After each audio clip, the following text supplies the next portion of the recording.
नमस्कार विद्यार्थी मित्रों, धोरण 11 आर्ट्स की अंदर तत्वज्ञान ની અંદર આપણે અનુમાન કે દલીલનો સ્વરૂપ તે આપણે સમજવાનો પ્રયત્ન કરીશું. બરાબર. હવે આગળના વિડિયો લેક્ચર આપણે જોયું હતું કે આપણા મગજની અંદર, આપણા મનની અંદર એક વિચારની સાથે બીજા વિચારો આવતા હોય છે. એટલે એક વિચાર પરથી બીજા વિચાર ઉપર જવાની જે માનસિક પ્રક્રિયા છે તેને આપણે શું કહીશું? અનુમાન. કારણ કે વિચાર આવશે તો એક વિચાર આવે ને તો એની સાથે બીજો વિચાર પણ આવતો હોય છે. એક વિચારની સાથે બીજો વિચાર આવતો હોય એ બીજા વિચાર ઉપર જવા માટે આપણે માનસિક પ્રક્રિયા કરતા હોઈએ છીએ તેને આપણે કહીશું અનુમાન. અને એ જે અનુમાન છે એ અનુમાનને તમે શાબ્દિક રજૂઆત કરો, શબ્દ દ્વારા, વાણી દ્વારા, ભાષા દ્વારા બોલીને રજૂઆત કરશો તો તે અનુમાન છે રીતના દલીલ કહેવાય છે. અને દલીલ આગળ આપણે દલીલ પ્રમાણભૂત હોય કે કાં દલીલ અપ્રમાણભૂત હોય છે આગળ આપણે જોયું છે. બરાબર ને? એક વિચાર પરથી બીજા વિચાર ઉપર જવાની ક્રિયાને આપણે, માનસિક ક્રિયાને આપણે કહીશું અનુમાન. એ અનુમાનને શબ્દ દ્વારા, ભાષા દ્વારા, વાણીથી બોલીને અથવા લખીને રજૂ કરશો ને તો ત્યાં રીતના દલીલ થઈ જાય છે. અને દલીલની અંદર ઓછામાં ઓછા બે વિધાન હોય. કેટલા વિધાન હોય? દલીલની અંદર ઓછામાં ઓછા બે કે તેથી વધુ બે વિધાન તો હોવા જોઈએ તો જ દલીલ થાય. બે થી વધારે પરિણામ હોઈ શકે. એટલે દલીલમાં બે કે તેથી વધુ વિધાનો હોય છે. અને બે કે વધુ વિધાનો દલીલ આવતા હોય પણ એ વિધાનો છે તે પરસ્પર તેની સાથે આટલા સંકળાયેલા હોય છે, જોડાયેલા હોય છે. એ દલીલના જે વિધાનો છે એ પરસ્પર તાર્કિક રીતે આટલા સંકળાયેલા હોય છે. ને એટલા માટે થઈને દલીલના સ્વરૂપની સમજૂતી આપતા એમ આપણે કહી શકીએ કે દલીલ છે ને એ દલીલ ફક્ત ને ફક્ત કથન નથી પણ એક સમર્થન, એક પુરાવા સાથેનું કથન છે. દલીલ છે ખાલી કથન એટલે વાક્ય નથી, ખાલી કહેવાનું નથી. પણ તમે જે દલીલ કરો છો એ દલીલ કથન પૂરતી જ નથી પણ એક સમર્થન સાથેનો, પુરાવા સાથેનો આજ્ઞાને તે રજૂ થાય છે. ને એમ ગાંધીજીના 5 દ્રષ્ટાંતો આપ્યા છે. બરાબર. તો એને આપણે જોશું એટલે વધારે ખબર પડશે કે આજ્ઞાને કે બધા ધર્મો પ્રત્યે ગાંધીજી એમ કહે છે, ગાંધીના 5 વિધાનો આપ્યા છે. બરાબર. એમાં પહેલું વિધાન છે કે બધા ધર્મો પ્રત્યે સંભાવ આવે, દરેક ધર્મ ઉપર સરખો ભાવ રાખો. સંભાવ આવે ને તો જ આપણા દિવ્ય ચક્ષુ ખોલે. અને ધર્માંતરતા, ધર્મ અને અધર્મ, બીજા ટોટલ ધર્મ ઉપર તમે સંભાવ રાખશો ને તો જ આપણી આંખો છે તે ખુલશે, દિવ્ય ચક્ષુ ખુલે. અને દિવ્ય ચક્ષુ ખુલશે તો ધર્માંતરતા અને દિવ્ય દર્શન વચ્ચે ઉત્તર અને દક્ષિણ જેટલું અંતર છે. કારણ કે ધર્માંતરતા, ધર્મ અને અધર્મ, ધર્મ કોને કહેવાય અને અધર્મ કોને કહેવાય, આ બંનેની વચ્ચે ઉત્તર અને દક્ષિણનું જેટલું અંતર છે તેવું અંતર ગાંધીજી એમ કહે એટલું અંતર છે. કારણ કે દિવ્ય ચક્ષુ આવશે તો આપણે સમજી શકીએ. બરાબર ને? ગાંધીજી આ પેલો સેન્ટેન્સ કહે છે, વાક્ય કહે છે. બીજું એમ કહે છે કે સિદ્ધાંત તરીકે ઈશ્વર એક આ 5 વિધાનો આપ્યા છે. કહેવાનો મતલબ પણ એ 5 દલીલ નથી, દલીલ પણ છે અને વિધાનો પણ છે, કથનો પણ છે. હવે દલીલની અંદર શું આવે તો કે દલીલની અંદર તમે રજૂ કરવા જાવ છો ને તો એ રજૂ કરો છો એનું પુરાવા સાથેનું સમર્થન કરવામાં આવ્યું છે. દલીલની અંદર, વિધાનની અંદર સમર્થન હોતું નથી. એટલે પેલું વિધાન ગાંધીજી એમ કહે છે કે બધા ધર્મો પ્રત્યે સંભાવ આવે તો જ આપણા દિવ્ય ચક્ષુ ખુલે. ધર્માંધતા અને દિવ્ય દર્શન વચ્ચે ઉત્તર અને દક્ષિણ જેવું અંતર, દક્ષિણ જેટલું અંતર છે. બીજું વિધાન એમ કહે છે કે સિદ્ધાંત તરીકે ઈશ્વર એક છે. આથી ગાંધીજી એમ કહે છે કે આથી ધર્મ પણ એક જ હોય એ વાત ખરી. આ બીજું વિધાન કહે છે. ત્રીજું વિધાન એમ કહે છે કે ઇસ્લામનો અલ્લાહ, ખ્રિસ્તીઓનો ગોડ અને હિન્દુઓનો ઈશ્વર આ બધા એક જ છે. બરાબર. બધા એક જ છે. જેમ હિન્દુ ધર્મની અંદર ઈશ્વરના અનેક નામ છે એમ ઇસ્લામની અંદર પણ અલ્લાહના અનેક સહસ્ત્ર નામ હોય છે. એ નામ જુદા જુદા વ્યક્તિત્વના નથી પણ જુદા જુદા ગુણના સૂચક છે. આમ ગાંધીજી કહે છે. ત્રીજું વાક્ય એવું કહે છે, બરાબર, કે માણસ માત્ર બલકે જીવ માત્ર, એક માણસ માત્ર અથવા જીવ માત્ર અંદર એક આત્મવ્યાપ્તિ રહેલો છે. એથી ગાંધીજી કહે છે કે હું માનું છું કે જેટલા અંશે એક માણસ પડે છે, અગર પડે છે એટલે જ છે આખું જગત સડે છે અગર પડે છે. આ ત્રીજું વાક્ય છે. ચોથું વાક્ય એમ કહે છે કે અનુભવે હું નમ્ર બન્યો છું, બુદ્ધિની ચોક્કસ મર્યાદા સમજતો થયો છું. જેમ અસ્થાને પડેલી વસ્તુ છે તે આજના ગંદવાડ બને છે, એમ અસ્થાને વપરાતી બુદ્ધિ છે તે આજના ગાંઠપણ બને છે. આ ચોથું વાક્ય કહે છે.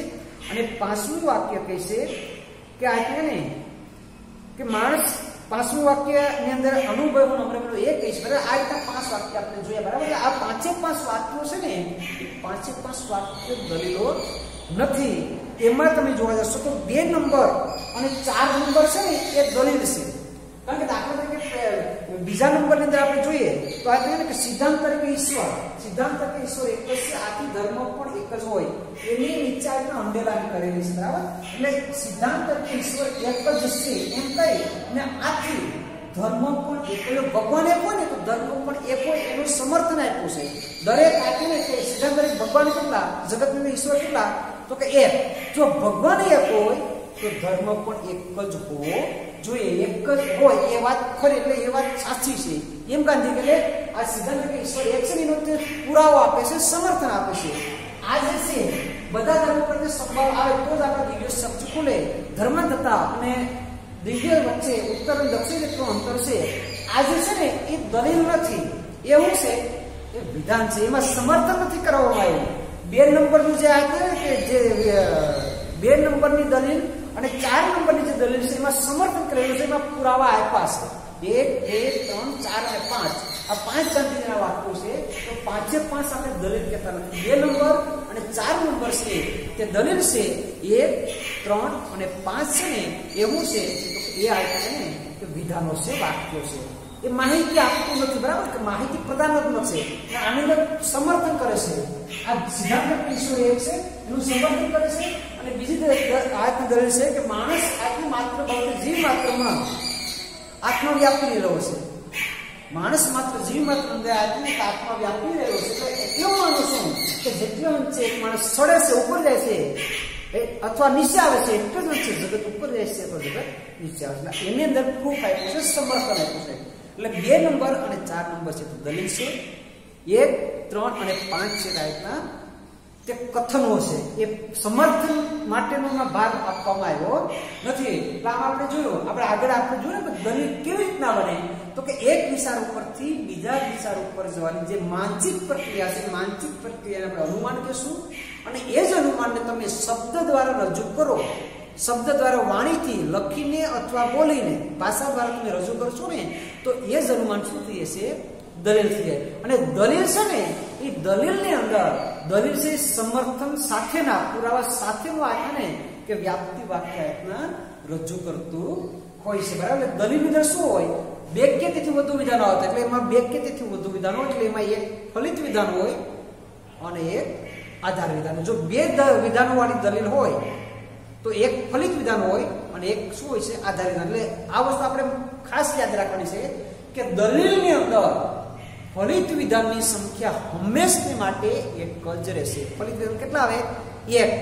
આધાર વિધાન છે એ આધાર વિધાનની સંખ્યા 1 થી વધુ ગમે તેટલી આવી રીતના હોઈ શકે. બરાબર, પણ ફલિત વિધાન છે ને એ ફલિત વિધાન તો એક જ રહેશે. ગમે તેટલી મોટી દલીલ હશે, 10 વિધાનો વાળી દલીલ કદાચ આવતી હશે ને તો પણ એ દલીલની અંદર ફલિત વિધાનની સંખ્યા કેટલી હોય, 1. 10 વિધાનો વાળી દલીલ હોય તો ફલિત વિધાન એક જ રહેશે. બાકીના 9 વિધાનો છે કેટલા છે, આધાર વિધાનો છે. બરાબર, તો આ વસ્તુ આપણે મગજમાં યાદ રાખવાની રહેશે. એટલે દલીલની અંદર આધાર વિધાન અને ફલિત વિધાન આ રીતના ને કે ગોઠવણી આવતી હોય છે. એટલે દલીલની અંદર ફલિત વિધાનની સંખ્યા હંમેશા માટે એક જ રહેશે, જ્યારે આધાર વિધાનની સંખ્યા 1 થી વધુ પણ હોઈ શકે. પણ એટલી વસ્તુ યાદ આપણે રાખવાની કે 2 કે તેથી વધુ, ઓછામાં ઓછા 2 અથવા 2 થી ગમે તેટલા વિધાનો આધાર વિધાનો હોય ત્યારે આ દલીલ બને. એટલે 2 વિધાનો હોય તો પણ દલીલ બની શકે. 2 વિધાનો હોય તો એક આધાર વિધાન બનશે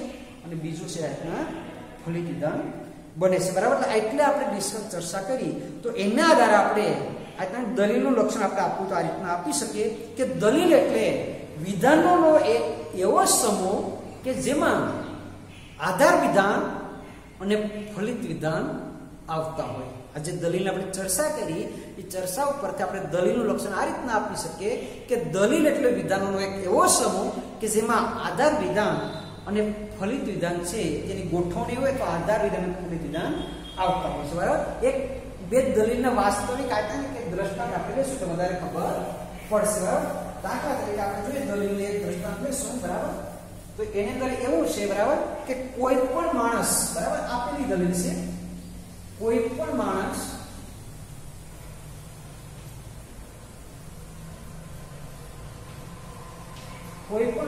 અમર નથી.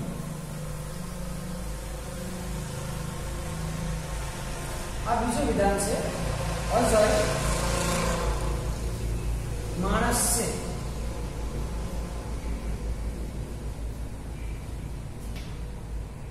આ ત્રીજું વિધાન છે.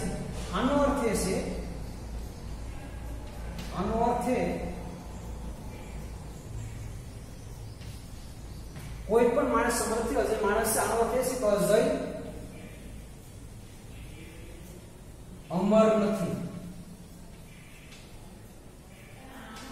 આ દલીલ એક. બરાબર, બીજી દલીલ છે આજે દાખલા કે બીજી દલીલ આપણે જોશું. આજે મંગળવાર છે. આજે મંગળવાર છે. બરાબર, બીજું વિધાન છે આજે મંગળવાર છે એમ છે. બીજું છે આનો અર્થ એ છે, બીજું વિધાન અંદર આનો અર્થ એ છે કે આવતીકાલે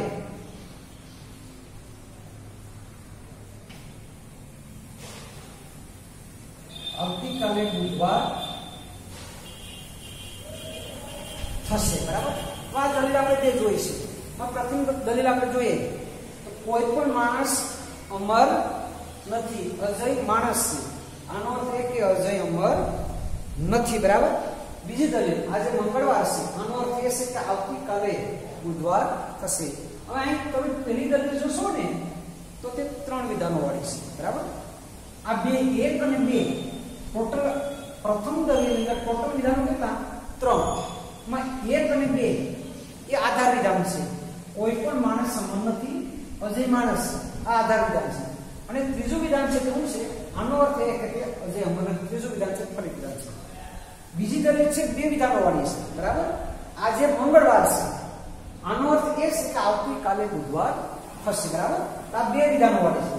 તો બે વિધાનો વાળી છે. પહેલું વિધાન છે આધાર વિધાન છે અને બીજું વિધાન છે કેવું છે? ફલિત વિધાન છે. બરાબર, પહેલી દલીલની અંદર ત્રણ વિધાનો છે. એ ત્રણ વિધાનોની અંદર એક અને બે છે તે આધાર વિધાનો છે, જ્યારે ત્રીજું છે તે ફલિત વિધાન છે. બીજી દલીલ છે તે બે આધાર વિધાનો વાળી છે. એમાં પહેલું છે તે આધાર વિધાન છે અને બીજું છે આ રીતના ફલિત વિધાન છે. બરાબર, અને ટૂંકમાં દલીલનું લક્ષણ આપેલું કે દલીલ એટલે શું? તો કે દલીલ એટલે આધાર વિધાન અને ફલિત વિધાન એમ બે વિભાગની અંદર આપણે વહેંચી શકીએ. આ એક દલીલ થઈ, આ પ્રથમ દલીલ બની. બરાબર, અને આ રીતના બીજી દલીલ. એટલે આ જે દલીલ છે એમાં એક અને બે આધાર વિધાન ક્યાં? આ દલીલ પેલું છે આધાર વિધાન, બીજું છે આ રીતના ફલિત વિધાન. બરાબર, આ જે કઈ છે આ રીતના આધાર વિધાન બને છે, આ જે કઈ આ રીતના ફલિત વિધાન બને. એટલે દલીલની અંદર આપણે આધાર વિધાન અને ફલિત વિધાન આવી રીતના બે વિભાગની અંદર આપણે આ રીતના ગોઠવી શકીએ. એટલે કે દલીલની અંદર આધાર વિધાન અને ફલિત વિધાન દલીલના આવશ્યક અંગો છે. દલીલ કોને કહેવાય? તો કે દલીલની અંદર આધાર વિધાન અને ફલિત વિધાન તે આવવું જ જોઈએ. એના આવશ્યક અંગો છે. અને જ્યાં દલીલ હોય, જ્યાં દલીલ આવતી હોય ને ત્યાં દલીલ હોય ત્યાં આધાર વિધાન હોય અને ફલિત વિધાન પણ હોય છે. જ્યાં દલીલ હોય ત્યાં આધાર વિધાન અને ફલિત વિધાન હોવા જ જોઈએ, તો જ તેને આપણે દલીલ કહી શકીએ. જ્યાં આધાર વિધાન અને ફલિત વિધાન ન હોય એને આપણે દલીલ કહી શકતા નથી. એટલે એનો મતલબ એવો થાય છે કે દલીલ કોને કહીએ? તો કે જ્યાં આધાર વિધાન અને ફલિત વિધાન આવતા હોય તેને જ આપણે આને કે દલીલ કહી શકીએ. જ્યાં આધાર વિધાન અને ફલિત વિધાન આવતા ન હોય ને તો તેને આપણે દલીલ કહેતા નથી. એને આપણે કહેશું વિધાન. દાખલા તરીકે આ જે દલીલ છે એક નંબરની દલીલ અને બીજા નંબરની દલીલ, એ જ દલીલના વિધાનો આપણે મૂકશું. દાખલા કે આ રીતના આવે એકની અંદર કોઈ પણ માણસ અમર નથી.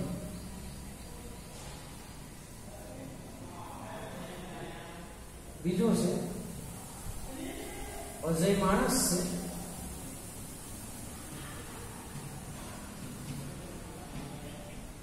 अजय मानस से तीजो से आज मंगलवार से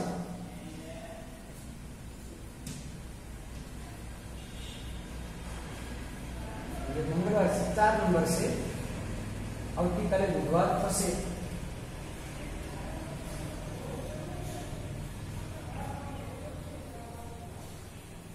આવતીકાલે बुधवार થશે અને 5 નંબર અજય અમર નથી।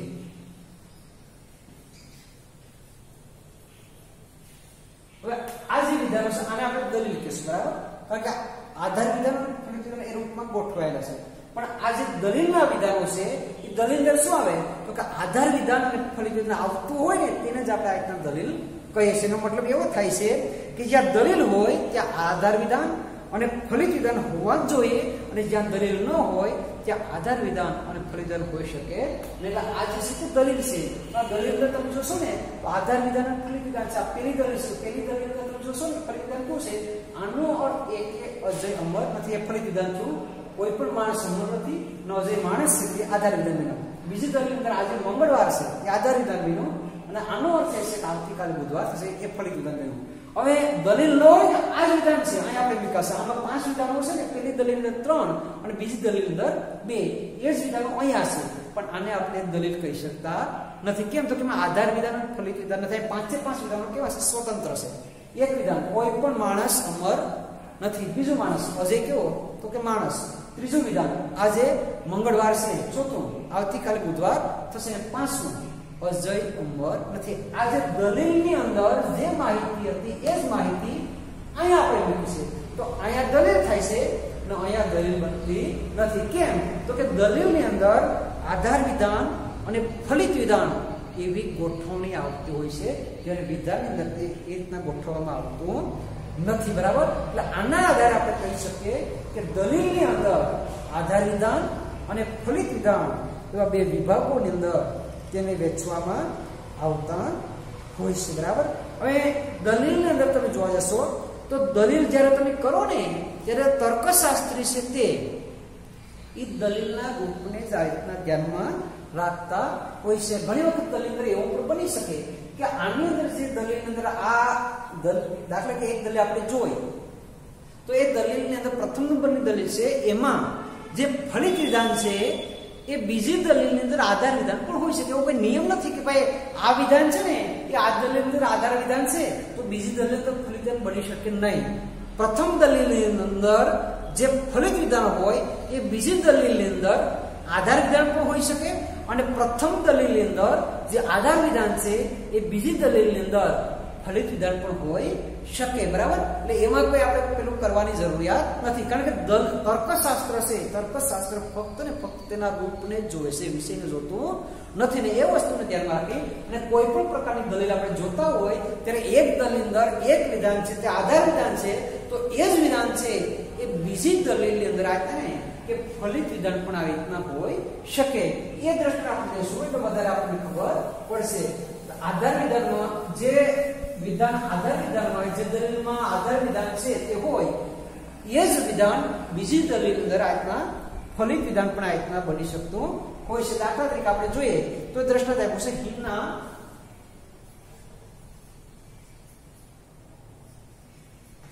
Hina SSC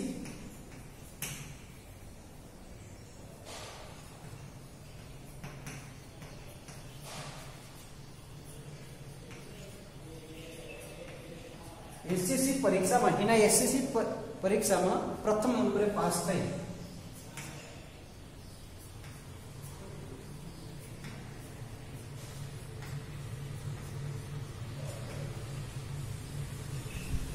Hina SSC board में सॉरी एसएससी बोर्ड में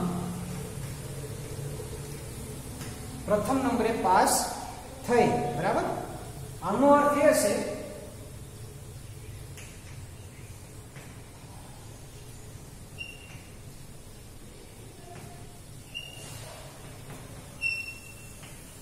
हिना હોશિયાર વિદ્યાર્થી વિશે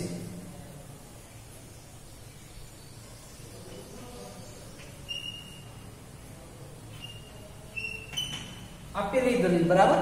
પછી બીજી દલીલ, જે વિદ્યાર્થી હોશિયાર હોય, આ એક દલીલ થઈ.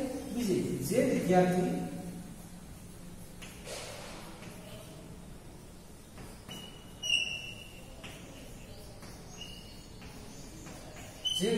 હોશિયાર હોય એ વિજ્ઞાન પ્રવાહમાં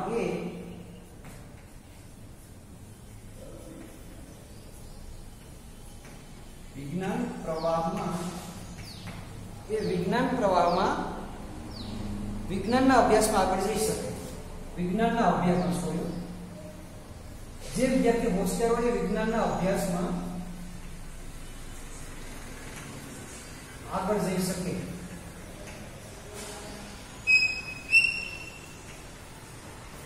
हिना होशियार विद्यार्थी से बीजो दृष्टा से हिना होशियार विद्यार्थी से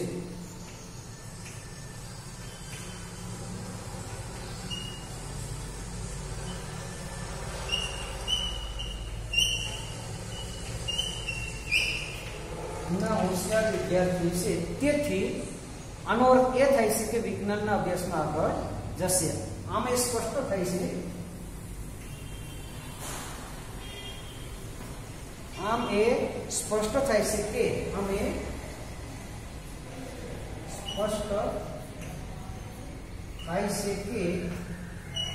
હિના વિજ્ઞાનના અભ્યાસમાં આગળ જઈ શકશે. વિજ્ઞાનના અભ્યાસમાં આગળ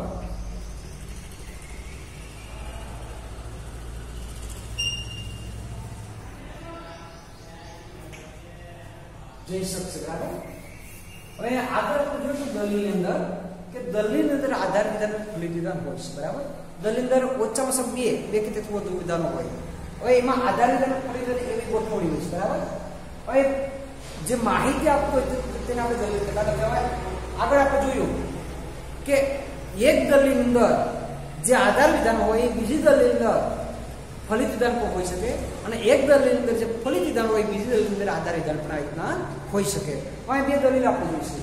તો દલીલ નંબર આ 1 બરાબર અને આ જે છે તે દલીલ નંબર 2. અહીં દલીલ 1 છે એમાં જો એના એસએસસી બોર્ડમાં પ્રથમ નંબરે પાસ થઈ આધાર વિધાન છે. આનો અર્થ એ છે કે એના હોશિયાર વિદ્યાર્થી વિશે એટલે એના હોશિયાર વિદ્યાર્થીને શું બન્યું છે ફલિત વિધાન. આ દલીલ અંદર એના હોશિયાર વિદ્યાર્થી છે ને એ શું બન્યું છે ફલિત વિધાન બન્યું છે. દલીલ નંબર 2 આપણે જોઈશું. જે વિદ્યાર્થી હોશિયાર હોય એ વિજ્ઞાનના અભ્યાસમાં આગળ જઈ શકે. હિના હોશિયાર વિદ્યાર્થી વિશે આ ફલિત વિધાન હતું ને એ અહીંયા આવ્યું છે પણ આ શું બન્યું છે આધાર વિધાન બન્યું છે. બરાબર. હિના એ છે શું જે વિદ્યાર્થી હોશિયાર હોય એ વિજ્ઞાનના અભ્યાસમાં આગળ જઈ શકે. હિના હોશિયાર વિદ્યાર્થી વિશે આથી એમ સ્પષ્ટ થાય છે કે હિના વિજ્ઞાનના અભ્યાસમાં આગળ જઈ શકશે. એટલે પ્રથમ દલીલની અંદર હિના હોશિયાર વિદ્યાર્થી વિશે કે ફલિત વિધાન હતું એ બીજી દલીલ અંદર શું બને છે આધાર વિધાન આ રીતના બને છે. બરાબર. એટલે આનો મતલબ એવો થાય કે દલીલ એક વિધાનોનો એક એવો સમૂહ છે કે દલીલની અંદર જેમાં ફક્ત ને ફક્ત એક ફલિત વિધાન આવતું હોય અને બીજા વિધાનો છે તે આધાર વિધાનો હોય છે. બરાબર. દલીલ અંદર એટલી જ વસ્તુ આપણે યાદ રાખવાની છે કે દલીલની અંદર ફક્ત ને ફક્ત એક જ આધાર વિધાન આવે. દલીલની અંદર ફલિત વિધાન દલીલની અંદર ફલિત વિધાનની સંખ્યા હંમેશા માટે કેટલી આવે 1 ને આધાર વિધાનની સંખ્યા 1 થી વધારે પણ રીતના હોય શકે. આ વસ્તુ આપણે ખાસ યાદ રાખવાની રહેશે.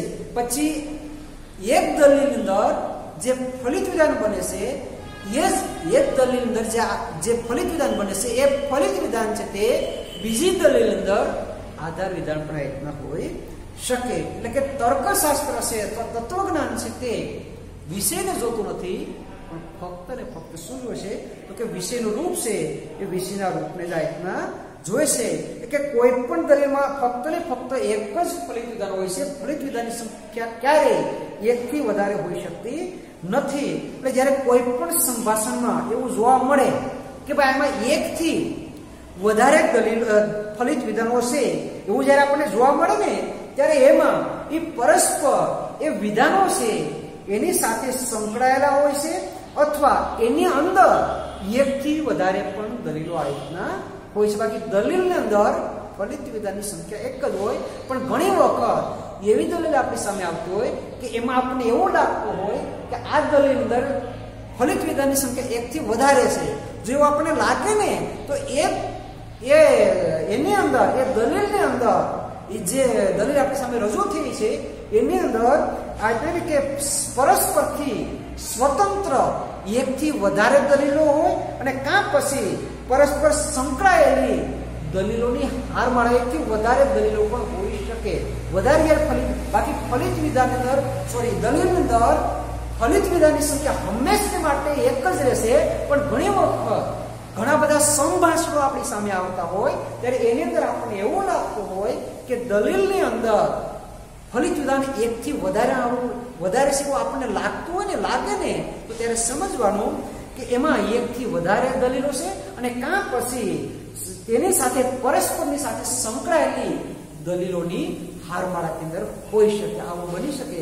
બાકી દલીલની અંદર ફલિત વિધાનની સંખ્યા એક જ હોય, પણ દલીલ જ્યારે હારમાળા હોય પરસ્પર એકની સાથે વધુ દલીલો જ્યારે સંકળાયેલો ને એનો પણ આપણે જે દ્રષ્ટાંતો દ્વારા સમજવાનો પ્રયત્ન કરીશું તે નેક્સ્ટ પીરિયડની અંદર સમજવાનો પ્રયત્ન કરીશું.